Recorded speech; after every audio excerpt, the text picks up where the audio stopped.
네, 어려운 본문입니다.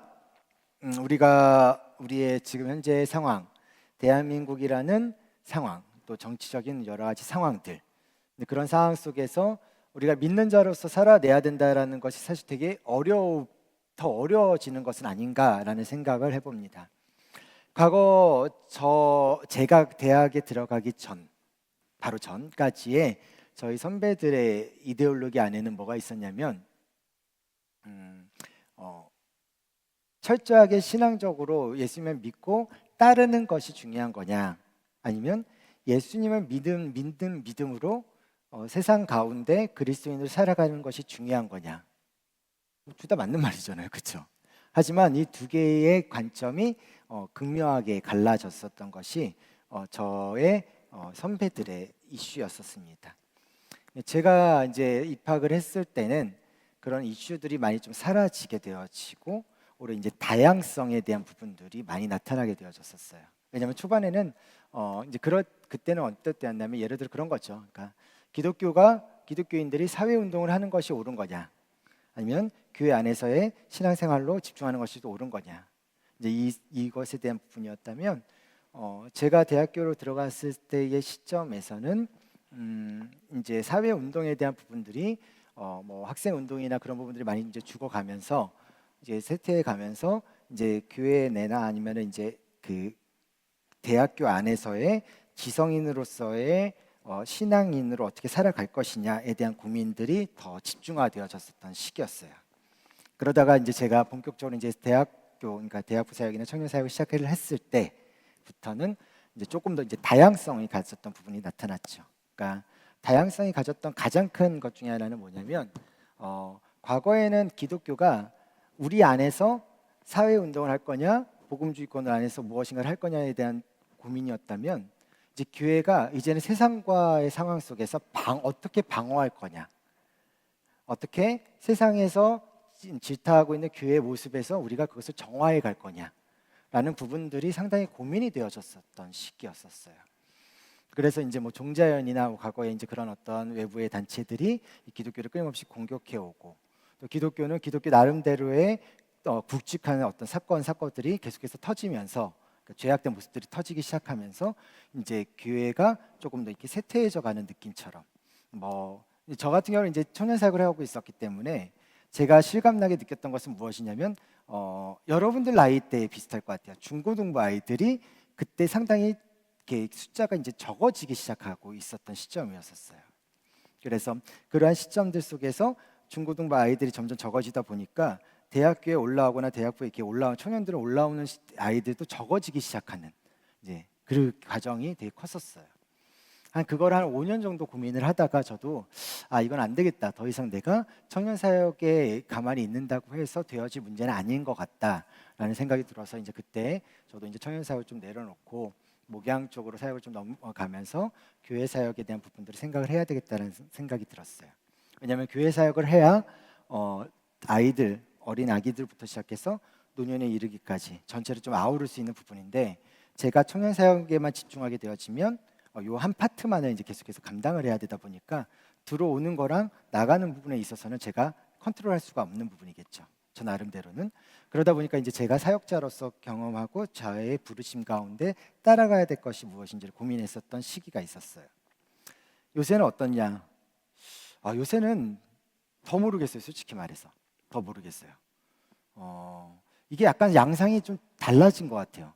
예전에는 그냥 사회운동과 교회 아니냐 바뀌냐의 문제였다면, 지금은 이게 교회 아니든 바뀌든 이게 무슨 야당 편이냐 여당 편이냐라는 이 개념으로 나타나게 되어지고, 이게 도대체 뭐가 옳은 건지 옳지 않은 건지에 대한 부분들이 상당히 혼란스러워질 수 있는 부분으로 나타나게 되어진다라는 거예요. 그런 와중에 이 말씀을 보니 어려웠습니다, 솔직히.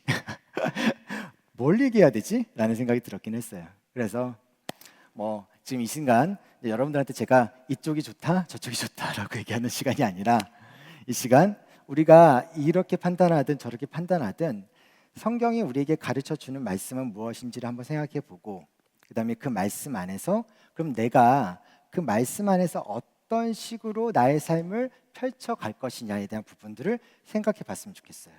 대신 하나를 기억했으면 좋겠는 건 하나님의 말씀이 내 삶 가운데서 나를 이끌어 갈 때 나의 사명과 나의 소명이 분명하게 있고요. 그것은 직업하고는 달라요. 사명과 소명은 직업이 아니에요. 직업하고 사명과 소명은 다를 수 있어요. 그러니까 여러분들 너무 이거를 합치지 마시고, 자, 여하튼 간에 내가 걸어가야 될 어떤 사명과 소명의 길 가운데서 내가 이 말씀을 어떻게 붙잡고 가느냐, 그리고 그것을 이제 앞으로 어떻게 풀어내느냐는 사실 여러분들의 몫이에요. 네. 그리고 저도 저 나름대로 몫이기도 하고. 그러니까 옆에 있는 사람을 어떻게 판단할 수는 없다라는 거예요. 풀어내는 방식에 있어서는. 근데 문제는 뭐냐면 그것을 풀어내기 위해서 내가 갖고 있는 말씀이 무엇이냐라는 것을 명확하게 판단받아야 될 부분이라는 거예요. 그리고 그것을 우리는 고민해야 된다라는 겁니다. 그러니까 거기서부터 시작했으면 좋겠어요. 그래서 그 안에서 세상을 바라보고 사회를 바라보고 이 땅의 정치를 바라보고 이 땅의 모순된 것들을 바라보고 이 땅의 좋은 것들을 바라볼 수 있는 어떤 여러 가지 시선들을 균형 있게 잡아갈 수 있는 상황들이 필요하다라는 겁니다. 자, 그러면 오늘 말씀을 통해서 제가 여러분들한테 그러니까 마지막이 아니라 결과를 통해 먼저 말씀드리고 싶은 건 뭐냐면 오늘 제목이 뭐죠? 억울하게 느껴지더라도 살자라는 겁니다. 네. 억울하게 느껴지더라도 살자. 네. 이 말이 내포하고 있는 거는 딱 하나입니다. 제가 이 말씀을 묵상하면서 제 안에서 결론 지었던 거.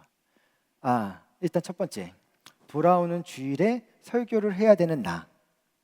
그래서 목사이기 참 억울하다. 안 했으면 좋겠다라는 생각, 그런 마음이 또 들었고, 또 하나는 이거 꼭 그리스도인이라서 꼭 이런 생각을 해야 되나. 그냥 내가 어떻게 보면 내가 경험해 왔던, 내가 살아왔었던 방식, 내가 들어왔고 내가 깨달았던 방식대로 그냥 뭐라고 표현해야 되나요?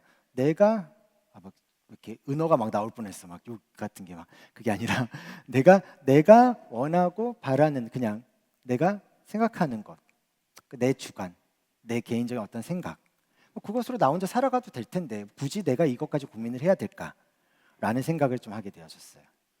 그 생각이 너무 나한테는 이제 고민이 됐던 거죠. 그래서 제목을 정한 겁니다. 어떡하겠어? 주의 자녀로 산다는 것은 억울하게 느껴지더라도 살아내야 되는 것인데. 근데 그게 이제 이 제목이 가지고 있는 목적일 것 같습니다.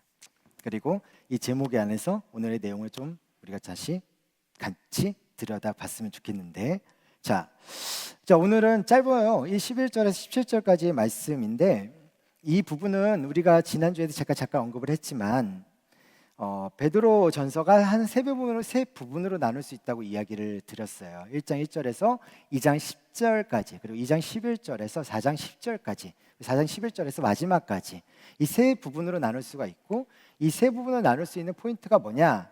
우리가 아까 읽었었던 11절에 사랑하는 자들아 라고 말하는 이 단어가 그 기점으로 보여질 수 있다라고 이야기를 했었습니다. 자, 그렇기 때문에 오늘 우리가 나눠야 될 이 이야기는 두 번째 단락입니다. 두 번째 단락의 가장 처음 부분이죠. 제가 앞에서 여러분들에게 그리스도인으로서 이 땅에 살아가야 되는 삶의 방식과 정체성, 무엇보다도 나 개인적으로, 그리고 교회가 이 땅에서 어떠한 정체성을 가지고 살아가야 할 것이냐라는 것에 대해서 잠시 이야기를 했었다면, 이제부터는 그리스도인으로서 개인이, 교회가 세상에서 어떻게 살아가야 할 거냐라는 고민들을 이제 해봐야 된다라는 거예요. 아마 이 2장의 4장 두 번째 단락이 되어지는 아마 3주 정도 할 것 같은데, 3주 정도의 시간 동안 아마 결론은, 여러분들 돌아가는 결론은 그럴 거예요. 그래서 뭘 하시는 거지? 그래서 이쪽이 좋다는 거야, 저쪽이 좋다는 거야? 아니면은 그래서 도대체 뭘 어떻게 살으라는 거야? 라고 얘기를 하죠. 아마 그러면서 돌아가실 확률이 좀 높긴 합니다, 여러분들이. 그럼에도 불구하고 우리는 어떻게 살아갈 것이냐에 대한 고민을 하며 살아야 됩니다. 그래야 돼요. 억울해도 어쩔 수 없습니다. 우리는 자녀이기 때문에 그렇습니다. 자, 그렇다면 이 두 번째 단락의 첫 단어, 사랑하는 자들아, 이렇게 시작되어지는 이 11절이 사실은 되게 중요한 단어이고 11절과 12절이 되게 중요한 단어로 중요한 부분으로 나타날 수 있는데, 보도록 하겠습니다. 자, 여기서 표현되어질 때 사랑하는 자들아, 거류민과 나그네 같은 너희를 권한다라고 되어져 있어요. 자, 이 2장의 두 번째 단락을 통틀어서 정체성이 하나가 딱 나옵니다. 뭐냐면 거류민과 나그네다라는 거야. 우리는 거류민과 나그네야. 우리는 거류민과 나그네의 삶을 살아갈 수밖에 없어라고 말하고 싶은 거예요. 그리고 이것은 4장 11절 전까지 이어져 가는 모든 내용들에 대한 첫 시작입니다. 그리고 이 단원만 우리가 인지하고 명시하고 있다면 그 다음부터 풀어내야 될 2장 13절부터 시작해서 4장 10절까지 나오는 모든 내용들을 이 관점에서 풀어내야 되는 거예요. 그러니까 나는 나그네이고 나는 거류민으로서 이 땅에서 나는 어떻게 살아갈 것이냐에 대한 부분인 거예요. 자, 그렇게 봤을 때 거류민과 나그네는 다른 표현으로 얘기하면 이렇게 표현할게요. 제가 이제 예전에 제가 학생으로서 있을 때 다녔던 교회에서 가졌던 공동체 고백인데, 우리는 세상으로부터 부름받은 하나님의 백성입니다. 또한 세상으로 보냄받은 그리스도의 제자입니다. 예배를 통해 이렇게 나가는 공동체 고백이 있었어요. 그 고백을 항상 이제 예배를 끝날 때 항상 했었었는데, 첫 문장, 우리는 세상으로부터 부름받은 하나님의 백성이고, 그리고 이제는 세상으로 보냄받은 그리스도의 제자이다라는 거예요. 여기에서 말하는 나그네와 그리고 거류민이라는 정체성, 우리가 지난 시간까지 했었던 거는 뭐냐면, 어떻게 보면 세상으로부터 부름받은 하나님의 백성이 어떠한 정체성을 가지고 있느냐라면, 이제는 우리가 세상으로 보내어졌을 때 보내어진 상태에서 우리는 어떠한 삶을 살아내야 되느냐라는 것이 되게 중요할 수밖에 없다라는 것입니다. 다시 말해서 거류민과 나그네는 다른 말로 표현하면 세상으로 보냄받은 자이다라는 거죠. 세상에 속한 것도 아니고 세상에 홈그라운드가 있는 것도 아니라 세상이 아닌 다른 곳, 하나님 나라가 홈그라운드이고 세상에는 잠시 보내어져 머무는 것일 뿐이라는 거. 그래서 우리는 세상으로 보냄받은 그리스도의 제자라고 이야기할 수 있는 겁니다. 세상으로 보냄받았다라는 것은 결국 이 세상은 내 것이 아니라는 거고, 그렇기 때문에 내 것이 아니기 때문에 내가 핸들링할 수 있는 위치가 아니다라는 거예요. 그 말은 뭘까요? 객이죠. 객, 손님, 객인 거예요. 객이면 어떻게 해야 돼요? 여러분들 해외여행 다 갔다 오셨어요? 갔다 오신 적 있죠? 예. 해외여행 가면 물론 이제 내가 하고 싶은 것들을 사고 먹고 즐길 수 있는 부분들이 충분히 있겠지만, 우리는 그곳에 갔을 때 뭘 경험하게 되었죠? 아, 여기는 한국이 아니구나라는 것을 경험하게 되어져요. 그렇죠? 그러면서 우리는 뭘 할 수 있는 거죠? 아, 내가 여기서 할 수 있는 것도 있지만 할 수 없는 것도 있구나라는 인정을 하게 되어지죠. 예. 그게 바로 세상으로 보냄받은 자의 모습이에요. 객이기 때문에 그래요. 여행자이기 때문에 그렇습니다. 결국에는 우리는 이 세상을 어떤 자세로 가지고 있어야 되냐? 이 세상을 존중해줘야 된다라는 거예요. 이 세상에 할 수 없는 것들, 이 세상에서 내가 할 수 없는 것들이 있기 때문에 이 세상은 잠시 내가 머물 수밖에 없는 곳이기 때문에 이 세상을 어떻게 한다? 존중해준다라는 거예요. 아마 여러분들의 삶의 방식 안에서는 내가 할 수 없는 것, 나와 상관이 없는 것에 대해서 우리는 보통 어떻게 행동하죠? 무관심하죠. 관심을 아예 안 갖거나 차단하게 되어지거나 언팔하는 경우가 많습니다. 그렇죠? 근데 그리스도인으로 살아간다라는 것, 주의 자녀로 살아간다는 것은 뭐다? 이것은 언팔하면 안 되는 문제인 거예요. 이거는 더 그 안에 들어가서 그들을 존중해 줘야 된다는 거예요.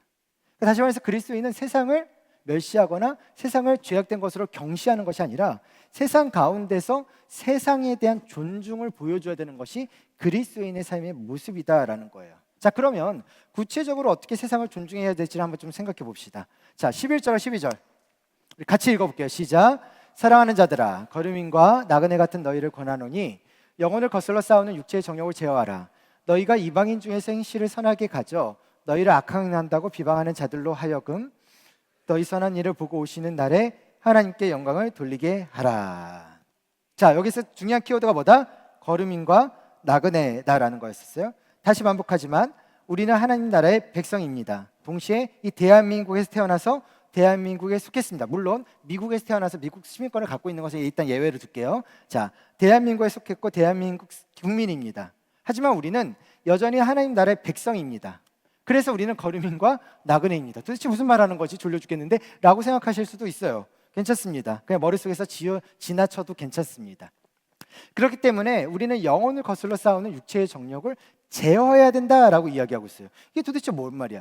우리는 거류민과 나그네인데 왜 우리한테 뭘 권하느냐? 육체의 정욕을 제어라고 얘기를 해요. 뭐래요? 영혼을 거슬러 싸우는 육체의 정욕을 제어라고 얘기해요. 무슨 말이냐면 세상을 존중한다라는 것은 세상에 아예 머무는 것이 아니기 때문에 세상과 나와의 거리를 둬야 된다라는 거예요. 이해됐어요?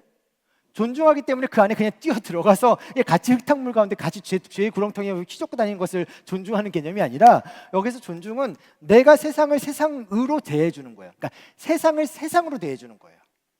기독교 세계관 안에 있어서 세상은 세 가지입니다. 첫 번째, 하나님이 창조하신 세상. 오케이? 이건 이해하셨죠? 두 번째, 죄악된 세상, 타락된 세상. 세 번째, 예수 그리스도의 구원의 사역으로 인해서 구원받은, 회복되어지고 회복됐고 회복되어질 세상. 보통 우리가 세 번째를 신천지라고도 얘기를 하죠. 여하튼 간에 우리 새하늘과 새 땅을 얘기하는 겁니다. 자, 그 부분에 대한 이야기가 이제 세상의 개념이에요. 그렇기 때문에 그 세상을 우리는 존중받는 거예요. 존중을 해주는 거예요. 하지만 그들과 거리를 둔다라는 겁니다.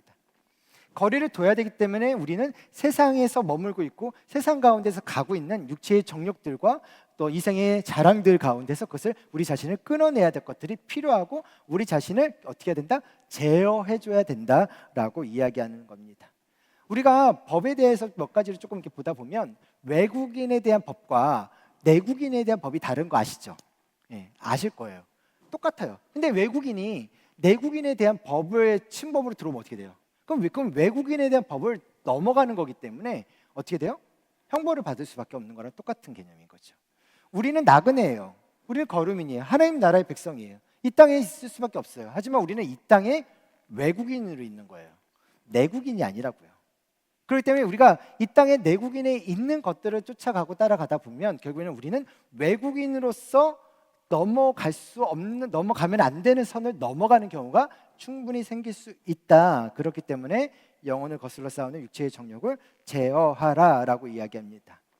동시에 우리가 가져야 될 정체성은 하나님 나라의 백성이면서, 그렇기 때문에 하나님 나라의 백성이면서 대한민국 국민이기 때문에 대한민국 언어와 문화는 또 어떻게 돼요? 우리는 사용해야 됩니다. 그게 필요하겠죠? 예.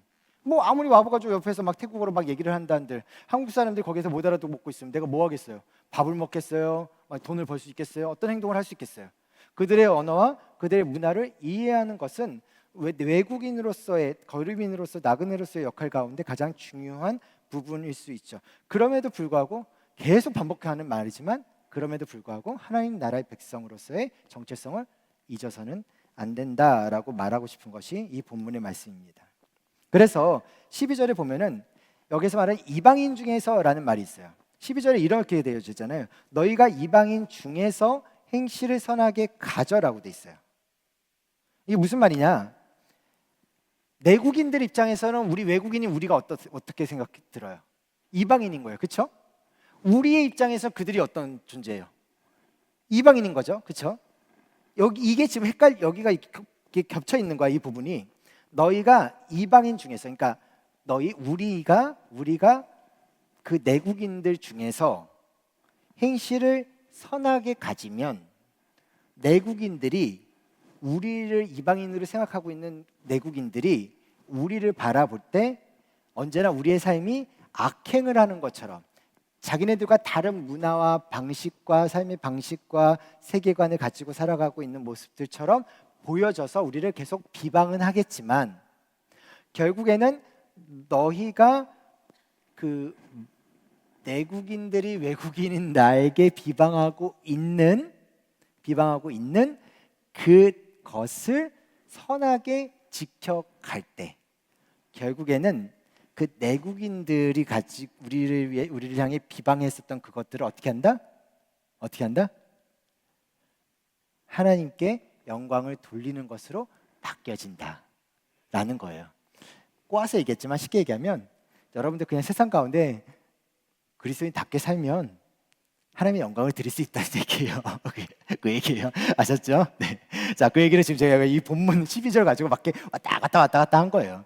사실은 이게 되게 중요한 정체성이에요. 우리가 단순하게 내가 그리스도인으로서 세상 가운데 잘 살아야지, 아니면 내가 선하게 살아야지, 선한 일을 해야지라고 얘기하지만 그 선한 일이라는 기준이 뭐겠어? 어떤 걸 선한 일로 하겠어? 뭐 가다가 쓰레기 줍는 거?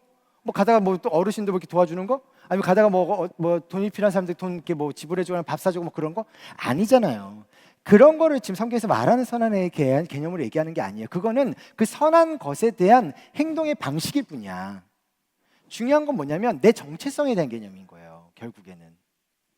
그래서 이 12절하고 11절, 12절에 그 얘기를 해주고 있는 거예요.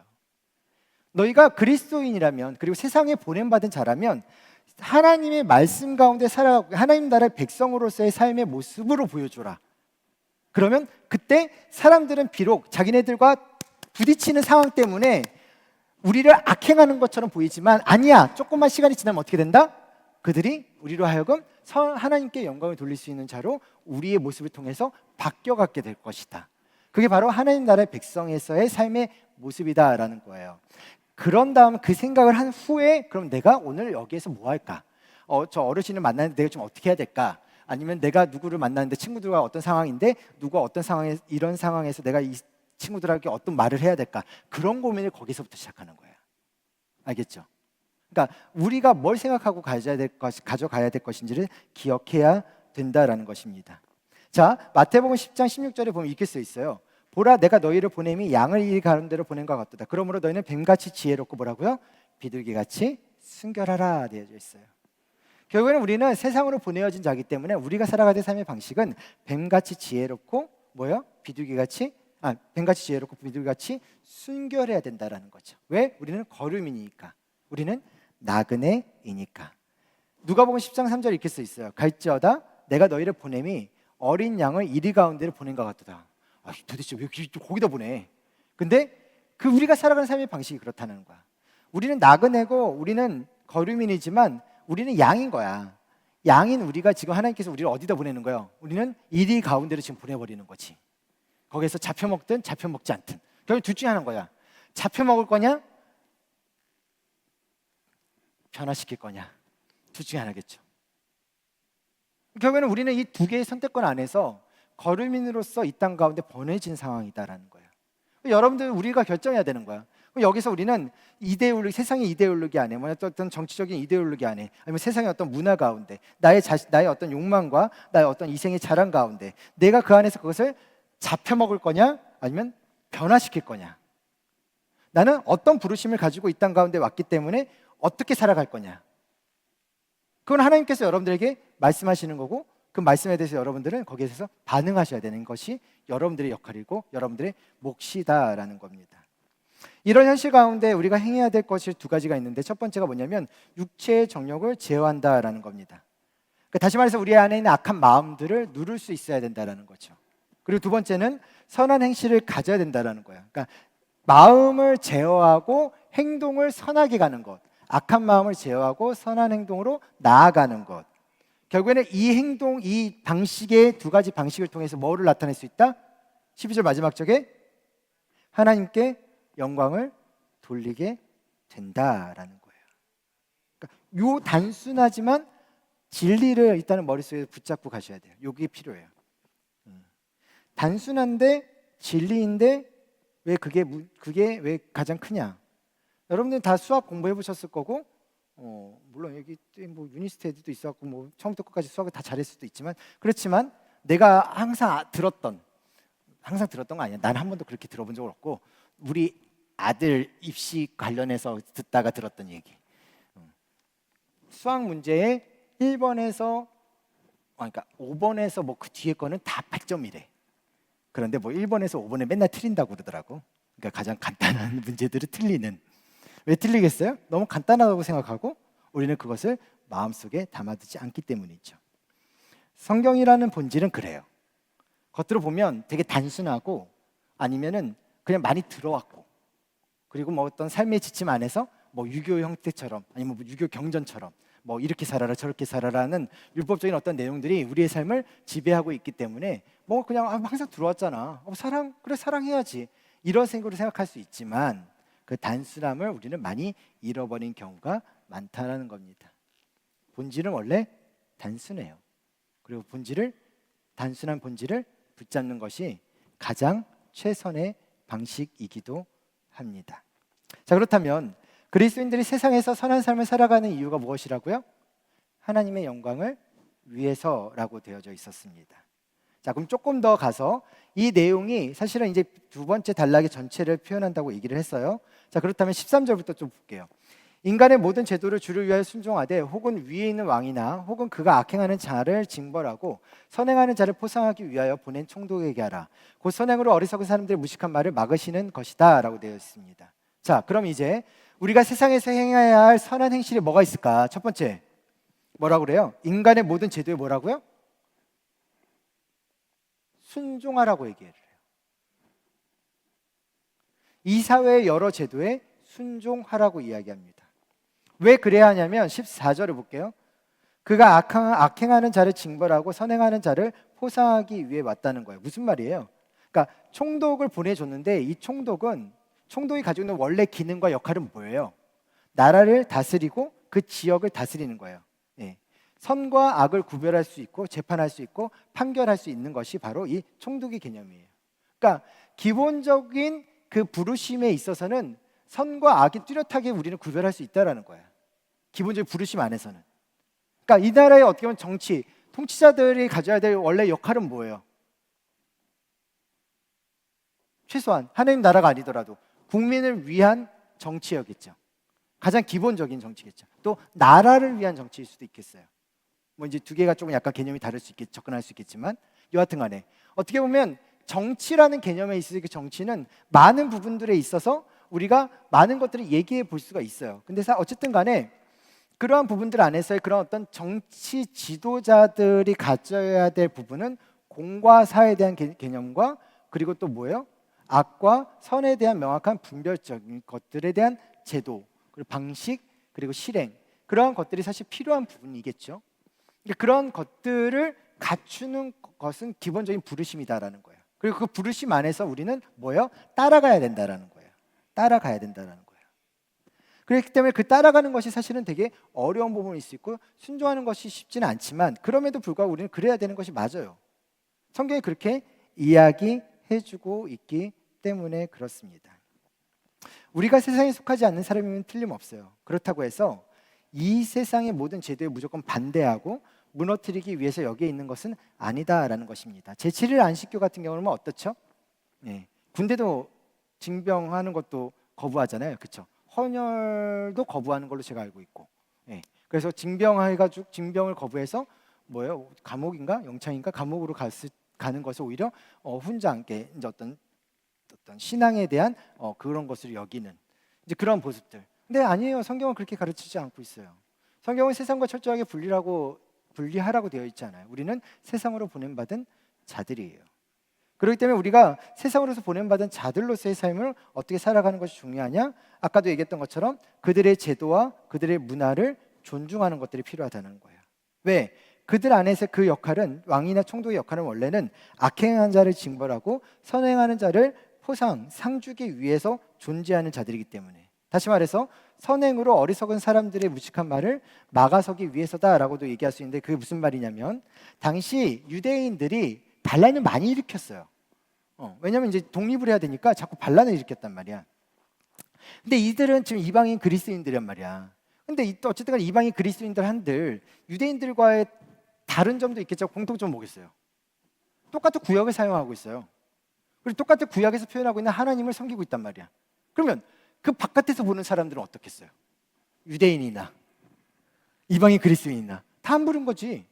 그러니까 얘네들은 끊임없이 지금 독립을 위해서 막 싸우고 있는데 우리는 싸우진 않고 있지만 괜히 마음이 가잖아. 그래서 같은 하나님을 믿고 그 하나님 안에서의 참된 자유와 그것을 누렸으면 좋겠는데 약간 그런 어떤 마음의 동정이 가는 것처럼 그런 마음인 거야. 그러니까 그런데 문제는 뭐냐면 이 유대인들이 하는 행동과 방식이 무식하고 어리석은 행동이다라는 거예요.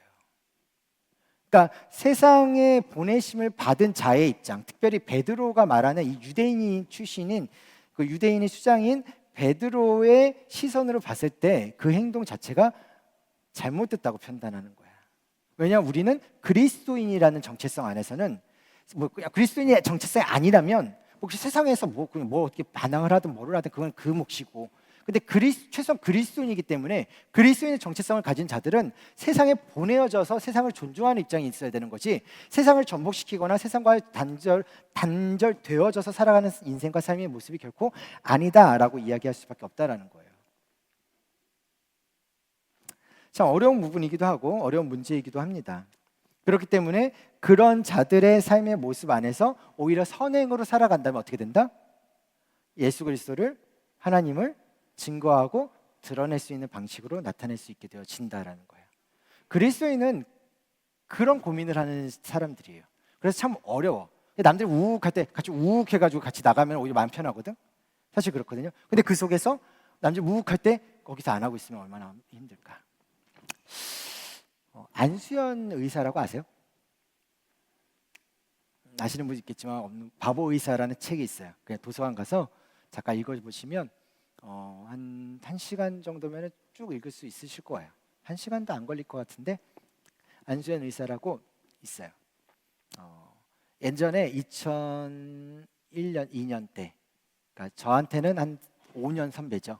고대 의대병원인데 뭐 그냥 선배예요. 왜냐하면 이제 기독교 문화 안에서 만났던 이제 형님이시니까. 근데 이 의사가 이분의 삶은 어땠냐면 의사인데 예배자로서의 어떤 삶의 예배에 대한 어떤 포커스를 많이 가지고, 예전에 서울에서 어떤 모임들이 있었냐면 2000년도 초에 막장 유튜브나 그런 거 전혀 없을 때 외국에 있는 월십곡들을 가지고 와서 그거를 번안을 해가지고 그 번안해서 다시 그것을 재녹화해서 그걸 틀어놓고 같이 예배를 드리는 예배 모임이, 예흔이라는 모임이 있었어요. 그 모임에서 저도 이제 한창 어릴 때라 그냥 같이 참석해서 같이 예배 드리고 그런 게 되게 좋아했던 때였기 때문에 그런 시절이었었는데, 거기에 이제 리더 중에 한 명이었었어요. 그 형님이. 근데 그분에 대한 이제 스토리가 나중에 지나가고 그분이 죽고 나서 이후에 그분에 대한 스토리를 가지고 책이 나온 게 바보 의사라는 책이에요. 바보 의사 안수연이라는 책인데, 의학 분업에 대한 부분이 이제 2000년대 초반에 이제 이슈가 되어지면서 이제 빵 터졌던 적이 있었어요. 그때 의사로서 홀로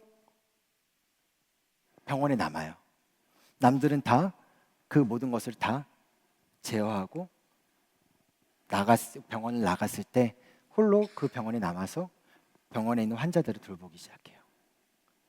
그분에게 있어서의 가치관은 딱 하나였어요. 자신에게 온 환자는 하나님이 자신에게 보내주신 것이다라는 것에 대한 영혼을 책임지겠다라는 그 마음이 그 안에 있어요. 한번 읽어보세요. 책 읽어보면 아마 여러분들 안에 소명과 사명은 이 땅 가운데서 어떻게 살아가는 것이 더 거룩함이고 더 정결함이고 더 영향력이 있는지를 아마 조금 더 볼 수 있을 것 같아요. 여하튼 그런 사람들의 삶의 모습들처럼 우리 그리스도인의 삶이라는 것은 원래 그렇게 살아내는 거예요. 속 터지거든요. 억울해요. 짜증나요. 나를 가만히로 보는 것도 아니고 뭐 도대체 뭐야? 라고 화가 날 수밖에 없는 상황들이 사실 비일비재해요.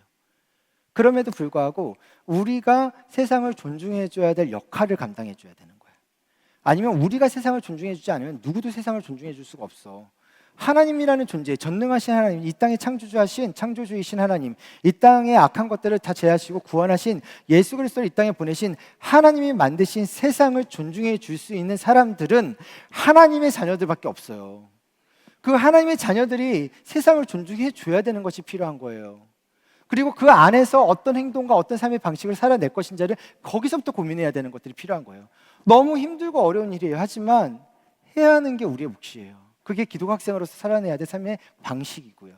우리에게 부르신 우리의 직업과 우리의 연구와 우리의 학업과 우리의 과와 내가 했던 전공들, 그 모든 삶의 속에서 내가 살아가는 삶의 자리가 그렇게 변화되어지고 바뀌어야 되는 것들이 우리의 모습이에요.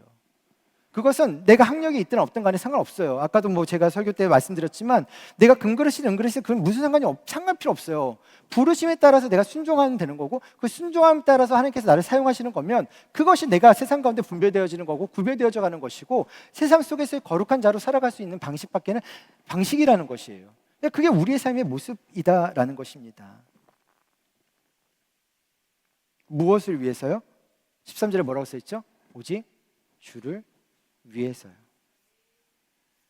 물론 베드로 시대에도 로마의 왕, 신격화했던 그 왕을 쫓지 않았던 것으로 인해서 이방인 그리스도인들, 로마에 있던 그리스도인들조차도 다 핍박받고 죽임을 당하는 상황과 환경으로 계속 전락이 되어져 가요. 그럼에도 불구하고 그들의 삶은 끊임없이 죽어가고 그렇게 머물러 가지만, 그럼에도 불구하고 그들은 그 삶의 인생과 그 삶을 세상 가운데서, 세상의 흐름 가운데서 세상을 존중해 주며 살아갔다라는 거예요. 참 어려운 일이에요. 16절에서 17절 보면 이렇게 쓰여 있어요. 너희는 자유가 있으나 그 자유로 악을 가리는 데 쓰지 말고 오직 하나님의 종과 같이 하라. 무사람을 공경하며 형제를 사랑하며 하나님을 두려워하며 왕을 존대하라. 자, 이 얘기만 하고 간단히 정리하고 끝냈으면 좋겠는데, 우리가 하나님의 사람으로 살아낸다는 것은 우리가 가지고 있는 나그네와 거류민으로서의 가치를 가지고 살아가되, 이 세상을 바라볼 때 이 세상을 존중하는 자로 살아가는 것은 맞으나, 그 맞는 것이 단순하게 악을 따르는 인생이 아니라 선한 삶을 살아감으로 인해 하나님의 영광을 드러내는 것. 왜냐하면 주님께서 그렇게 이 땅에서 살아가셨고, 그렇기 때문에 우리 또한 그 주님을, 예수님을 따라 살아가는 삶을 선택했다면, 그리고 그것이 구원받은 자로서 선택되어졌다면, 그렇게 부르심을 받았다면 우리는 그 삶을 살아내는 것이 우리한테 너무나 중요하다라는 것입니다. 그러나 사실은 우리의 마음 가운데 이런 세상의 존중 가운데 세상의 흐름에 따라서 순응할 수 있는 그리스도인을 산다는 것은 사실 쉬운 부분은 절대 아닙니다. 그거는 항상 염두에 두시길 바라요. 저도 여러분들한테 이 말씀을 드리지만 우리 안에 숨없이 고민해야 될, 역행해야 될 수많은 사람들이 있습니다. 수많은 상황들이 있습니다. 저는 이 수능을 이렇게 예화를 들고 마무리하고 싶습니다. 개화기 시대에 일본에 카톨릭이 들어왔어요. 일본은 개신교든 카톨릭이든 예수님 이름으로 되어져 있는 모든 것이든 사실 되게 잘 정착되지 않은 되게 척박한 나라가 사실 일본이기도 합니다.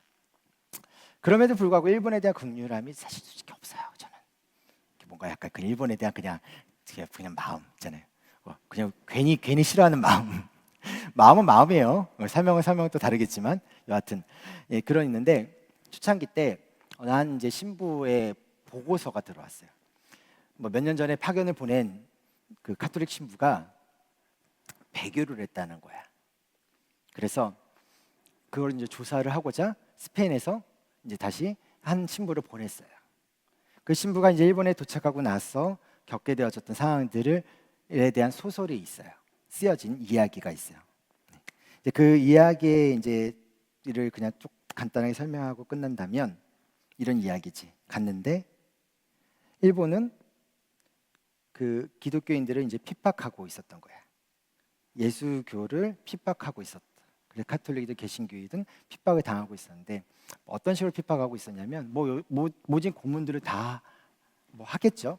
근데 가장 큰 고문 중에 하나는 두 가지였었어요. 첫 번째, 이제 저예요. 제가 이제 고문을 당하고 있는 거야. 이제 너 이제 예수님의 이렇게 예수님 이제 초상화를 이렇게 놔둬. 옛날에 그 북한 애들이 했던 방식이 나도. 북한 애들이 많이 배웠어요. 왜냐하면 일본의 고문 방식을 철저하게 북한의 초기에 사회 제도 안에서 많이 써먹었는데, 여하튼 그렇게 되어져 있었던 상황, 초상화를 놔두고 이제 이것을 밟고 지나가야 되는 거야. 밟고 지나갈 수 있어요? 에이, 밟고 지나갈 수 있겠지. 자, 여하튼 밟고 지나가는 것. 그러니까 신부가 이제 이 얼굴을 밟고 지나가는 것이 너무 어려운 거지, 힘든 거지. 그러니까 그거 어떻게 하냐? 신부를 앉혀.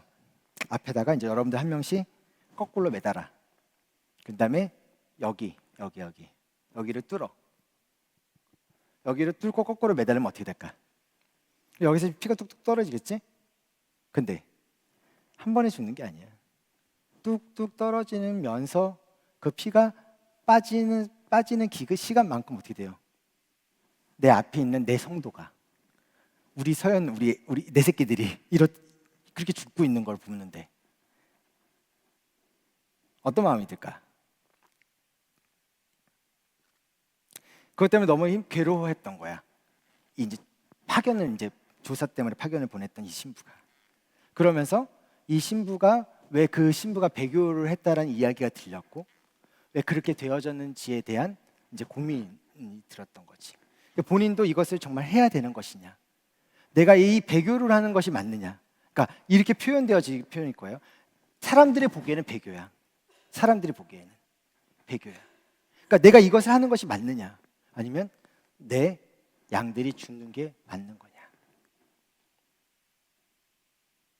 그때 예수님께서 이 신부에게 마음 가운데 이런 울림을 주셨어요.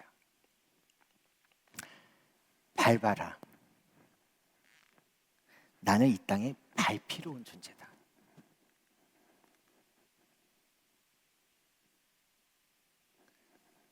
밟고 가라. 나는 이 땅에 밟히러 온 존재야. 나는 이 땅에 저 천장벽에 걸려놓고 우리 예수님 이런 존재로 온 거 아니야. 나는 이 땅에 밟히러 온 존재야. 밟아라. 네, 침묵이라는 소설입니다. 시간이 나시면 한번 보시는 것도 여러분들의 문학과 교양에 도움이 될 거라는 생각이 듭니다. 말씀 정리합니다. 저는 그 소설을 대학교 1학년 때인가 읽고 나서 제 머릿속에 항상 생각하는 것이 있습니다. 장로교의 교리가 어떠하든 우리가 생각하고 있는 개혁주의의 생각들이 어떠하든 내가 지금까지 수십 년 동안 배워왔었던 교리가 어떠하든 내가 알고 있는 예수 그리스도는 이 땅에 낮은 자로 임하셨다라는 것, 그리고 이 땅에 정말 밟히러 오셨다라는 것, 억울하더라도 그리스도의 제자라면, 하나님의 백성이라면 억울하더라도, 주님을 따르는 자라면 억울하더라도, 그렇게 느껴지더라도 선함으로 나아갈 수 있는 그런 우리 서영교회 청년부가 될 수 있기를 간절히 소망합니다. 세 가지 기도 제목 같이 좀 읽었으면 좋겠는데 자막이 있나요? 있죠? 네, 보냈어요. 첫 번째 같이 읽을게요. 시작. 예수님의 가르침을 따르는 이 세상에 보내어진 예수님의 제자로서 살아가게 하옵소서. 두 번째, 서영교회가 서영청년부가 거룩하고 정결한 공동체로 세상 가운데 인정받게 하옵소서. 세 번째, 이 땅의 지도자들을 주께서 붙드시고 하나님이 기뻐하시는 질서를 이끌게 하옵소서.